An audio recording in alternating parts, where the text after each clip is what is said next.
Olá, tudo bem?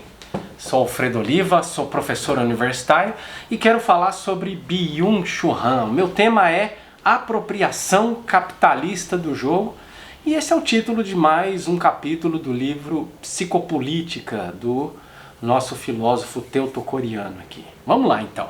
Ele vai defender nesse capítulo que existe uma apropriação pelo sistema capitalista do jogo. Por que ele está dizendo isso? Porque o Byung acha que, a despeito dele ter desenvolvido categorias para analisar o capitalismo contemporâneo, né, o que ele chama de neoliberalismo, e também o mundo digital contemporâneo, ele acha que há formas de resistência a esse mundo atual, digital, capitalista, neoliberal. E uma das formas de resistência, de acordo com Byung-Chul Han, é o jogo, né? Quer dizer, se a sociedade se tornou extremamente utilitarista, a gente resiste a essa sociedade com o jogo, que é exatamente o avesso do utilitarismo, né? Quer dizer, brincar é se esquecer da obrigação, é recuperar o sentido de prazer, de alegria, a dimensão lúdica da própria vida. Só que ele diz, como o mundo capitalista é extremamente astuto, ele também brinca, né? Ele se utiliza dessas estratégias de resistência e tenta atribuir uma dimensão utilitária para o próprio jogo, né? Então vamos acompanhar um pouquinho essa história aqui com um pouco mais de detalhe a partir de algumas citações do Byung-Chul Han. Então ele diz assim, ó, para gerar maior produtividade, o capitalismo da emoção se apropria do jogo, que propriamente deveria ser o outro do trabalho, né? Então isso que eu acabei de dizer está ilustrado aqui, né? Então o capitalismo se apropria do jogo, o jogo deveria ser o avesso do capitalismo, né? Quer dizer, qual é o elemento fundamental do capitalismo? É a ideia de utilidade, de produtividade, de empreendedorismo. E qual é a lógica do jogo?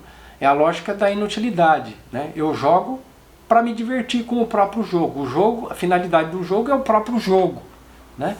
É ter um momento de descontração, um momento de diversão, de prazer, de alegria, e provavelmente foi para isso que nós existimos no mundo. Existimos para o prazer, para a alegria, para o desejo, para o desfrute, e não para produzir.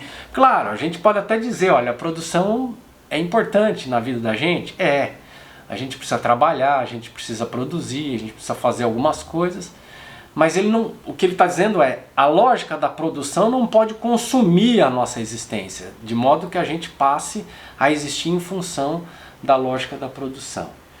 Depois ele vai falar um pouco sobre a exploração do trabalho. Ele diz assim, ó, a esquerda política não fica escandalizada com o trabalho, apenas com sua exploração por meio do capital. Então, né, surge o programa de todos os partidos dos trabalhadores, que seria o do trabalho livre e não a libertação do próprio trabalho. Ele está dizendo, olha, a gente questiona a exploração do trabalho, mas a gente não questiona a própria existência do trabalho. Aparentemente, ele acha que o próprio trabalho deveria ser colocado em questão, né? Quer dizer, a gente vive num mundo que é permeado pela lógica do trabalho, e o mundo permeado pela lógica do trabalho é o mundo do produtivismo, do empreendedorismo, né?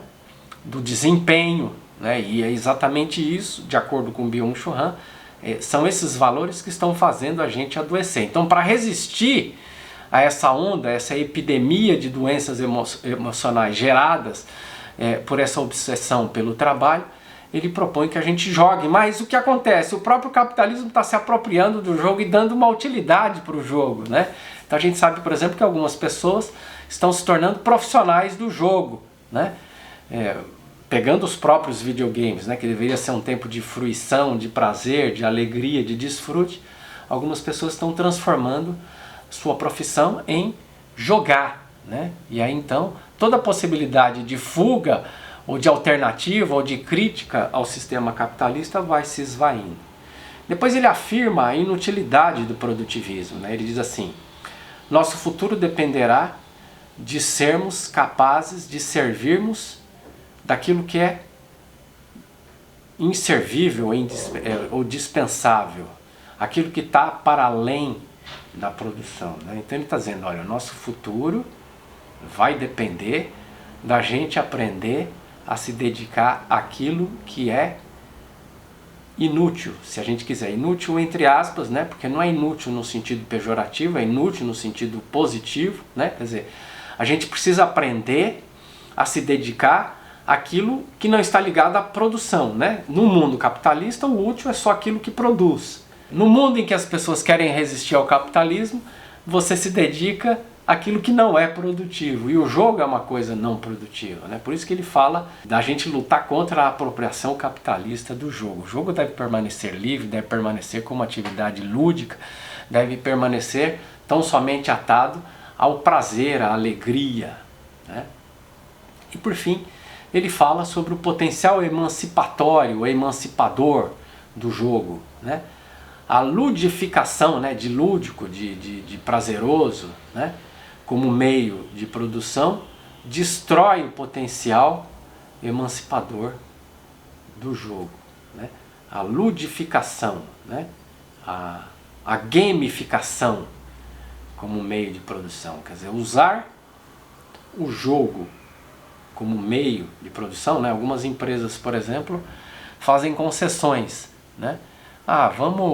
Vamos diminuir a semana de trabalho para aumentar a produção, né? A ideia é, a gente não deve mais aumentar a produção, provavelmente nós chegamos ao limite dos recursos do nosso planeta e também ao limite dos recursos das próprias pessoas. A gente não precisa usar mais estratégia para aumentar a produtividade, o que a gente precisa é aumentar a não produtividade, né? E a não produtividade está ligada ao jogo, ao prazer, à alegria, à fruição da vida, à fruição do planeta Terra, à fruição da presença das pessoas, né? Ou seja lá o que for, né? Então, quando você começa a incorporar o jogo como estratégia de produtividade, você está destruindo o caráter emancipatório do jogo, né? Porque o jogo serve para você resistir à lógica capitalista, né? E se você usa o jogo para potenciar o capitalismo, você subverte o motivo pelo qual o jogo existe, né? Que é proporcionar prazer. E se o ser humano viver completamente sem prazer, sem momento de alegria, né? No momento em que ele simplesmente desfruta da alegria, não que ele fica alegre para se tornar mais produtivo. Nós estamos obcecados pelo produtivismo, né? E a gente precisa dar um basta, a gente precisa dizer um não para isso, tá bom? É isso aí. Eu espero que tenha ajudado a elucidar mais esse capítulo de Byung-Chul Han. A gente se encontra num próximo vídeo. Um abraço e até lá.